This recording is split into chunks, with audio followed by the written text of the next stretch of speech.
చిన్న పిల్లలకు కూడా పెట్టేసే బటర్ఫ్లై ఫిష్ ఫ్రైలో ముళ్ళే ఉండవు అసలు. ముళ్ళులే లేకుండా ఈ ఫిష్ ఫ్రై ఎలా చేశానో వీడియో స్కిప్ చేయకుండా చివరి వరకు చూసేయండి. ఒక్క 5 మినిట్స్లో అయిపోతుంది. మనం చేసేటప్పుడు కూడా 5 మినిట్స్లో అయిపోతుంది. చాలా ఈజీ అనమాట. టేస్ట్ అయితే అదిరిపోతుంది. ఒక్కసారి చేసి పెట్టారంటే మీ ఇంట్లో వాళ్ళకి మళ్ళీ మళ్ళీ ఇదే కావాలని అడుగుతారు. టేస్ట్ అలాగే సింపుల్ రెసిపీ కూడా ఈజీగా తినొచ్చు కాబట్టి. నేను నెత్తళ్ళతో చేశానండి. చిన్న చిన్న నెత్తళ్ళు అంటాం కదా, అవి తీసుకున్నాను. ఇప్పుడు దీనిని మనం కట్ చేసుకోవాలి. చేత్తో ఈజీ కూడా వస్తాయి, కాదు కొంచెం ఫ్రెష్గా ఉన్నప్పుడు ఏంటంటే గట్టిగా ఉంటాయి కాబట్టి ఇలా మనం పొట్ట కట్ చేస్తాం కదా, అక్కడి నుంచి మనం ఒక ఫింగర్ తోటి లాగామంటే కనుక ఇలా విడిపోతుంది. మధ్యలో మనకి ముళ్ళు కనిపిస్తుంది కదా, అది ఈజీగా రిమూవ్ అయిపోతుంది. చూడండి, రిమూవ్ అయిపోయిందా ముళ్ళుకి ముళ్ళు వచ్చేసింది, ఫిష్కి ఫిష్ వచ్చింది. ఈ మధ్యలో ఒక్క ముళ్ళు తప్ప ఇంకేమీ ఉండదు దాంట్లో ముళ్ళు. సో అదొకటి తీసేసుకున్నామంటే మనకి ముళ్ళు లేని చేప రెడీ అయిపోతుంది. దీంట్లో మనం ఇప్పుడు ఫ్రై చేయబోతాం అనమాట. దీనికి ఏమేమి ఇంగ్రీడియంట్స్ కావాలో నేను చెప్తాను. ఒకవేళ మీకు చేత్తో తీసేటప్పుడు ఇలా రావడం లేదు, ఫ్రెష్ చేప అంటే గట్టిగా ఉంటుంది కదా, సో అంత త్వరగా రాదు.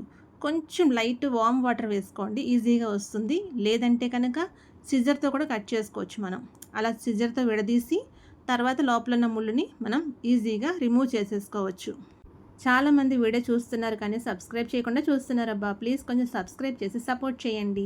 ఛానల్లో మంచి మంచి వీడియోస్ ఉన్నాయి, ఒకసారి చూడండి, నచ్చితేనే సబ్స్క్రైబ్ చేయండి. అలాగే మీ ఫ్రెండ్స్కి కూడా షేర్ చేయండి. నచ్చితే షేర్ చేయడం మాత్రం మర్చిపోకండి. వీడియో అప్లోడ్ చేయగానే మీకు నోటిఫికేషన్ రావాలంటే బెల్ ఐకాన్ క్లిక్ చేసి పెట్టుకున్నారంటే కనుక వెంటనే నోటిఫికేషన్ కూడా వస్తుంది. మీరు ఒక్కసారి ఛానల్ చెక్ చేయండి. మీ అభిప్రాయాన్ని కమెంట్స్ ద్వారా తెలియచేయడం మాత్రం మర్చిపోకండి. ముళ్ళులన్నీ తీసేసుకున్నాను నేనైతేని. ఇప్పుడు దీంట్లో మనం కొంచెం మంచి వాటర్ వేసేసుకొని ఒకసారి క్లీన్ చేసేసుకుందాము. ఎందుకంటే మొత్తం లోపల ముళ్ళన్నీ తీసాం కదా, అందుకోసం అని చెప్పి కొంచెం ఏదైనా స్మెల్ అది ఉంటే పోతుంది. ఆల్రెడీ క్లీన్ చేసిన చేపలే మళ్ళీ ఒకసారి వాటర్ వేసి కడుక్కున్నాను అనమాట. ఇవి నెత్తళ్ళు లేదంటే ప్రాన్స్ పచ్చి రొయ్యలతో కూడా చేసుకోవచ్చు, బాగుంటుంది. పెద్ద చేపతో ట్రై చేసేటప్పుడు మాత్రం పెద్ద చేపలో ముళ్ళు సైడ్ కూడా ఉంటాయి కాబట్టి వాటితో సరిగ్గా రాదు, చూసుకొని చేసుకోండి. ముళ్ళు లేని చేప తీసుకొని చేసుకోండి. కొంచెం ఉప్పు, కారం, గరం మసాలా, అల్లం వెల్లుల్లిపాయ పేస్టు, కొంచెం ఇవన్నీ మనం ఫిష్ ఫ్రైకి, నార్మల్ ఫిష్ ఫ్రైకి ఏమైతే తీసుకుంటామో అవన్నీ ఒకసారి ప్లేట్లోకి తీసేసుకోవాలి. డైరెక్ట్గా ఫిష్లోకి తీసుకోకండి. ఆల్రెడీ మనం ముళ్ళు కూడా తీసేసాము, చిన్న చిన్న చేపలు కాబట్టి ఇవన్నీ దాంట్లో డైరెక్ట్గా వేసి కలిపామంటే కనుక విరిగిపోతాయి చేపలు. అందుకని చెప్పి చూసుకొని ఒక ప్లేట్లోకి కానీ గిన్నెలోకి కానీ ఇవన్నీ వేసుకోండి. కొంచెం పెరుగు, కొంచెం ఒక 2 స్పూన్లు శనగపిండి వేసుకున్నాను నేను. 2 స్పూన్ల శనగపిండి వేసుకుంటే 2 స్పూన్లు వరిపిండి కూడా వేసుకోండి.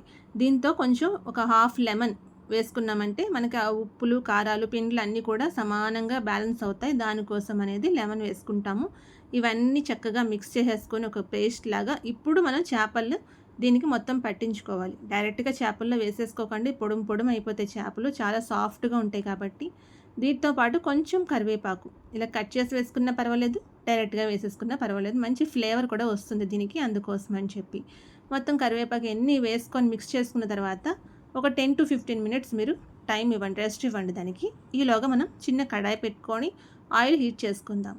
నేను ఇటువంటి నాన్ వెజ్ ఫ్రైలు అవి చేసేటప్పుడు చిన్న కడాయి పెట్టుకుంటాను. ఎందుకంటే మనం ఎక్కువ ఆయిల్ యూస్ చేసేసి నాన్ వెజ్ ఫ్రైకి మళ్ళీ రిపీటెడ్గా అదే ఆయిల్ యూస్ చేస్తే మంచిది కాదు కదా, అందుకని చిన్న కడాయి పెట్టుకొని నేను దాంట్లో కొంచెం ఆయిల్ వేసుకొని యూస్ చేస్తాను.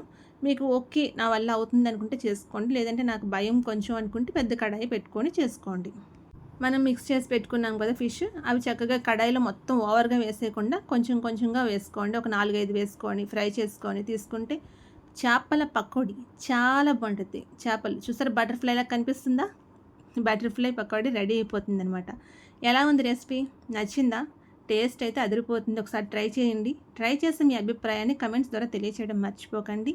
అలాగే మన ఛానల్ సబ్స్క్రైబ్ చేయండి. అబ్బా సబ్స్క్రైబ్ చేయకుండా ఎందుకు చూస్తున్నారు, కొంచెం సబ్స్క్రైబ్ చేసి సపోర్ట్ చేయొచ్చు కదా. హై పాయింట్స్ ఇవ్వడం మర్చిపోకండి. Please like, share and subscribe my channel.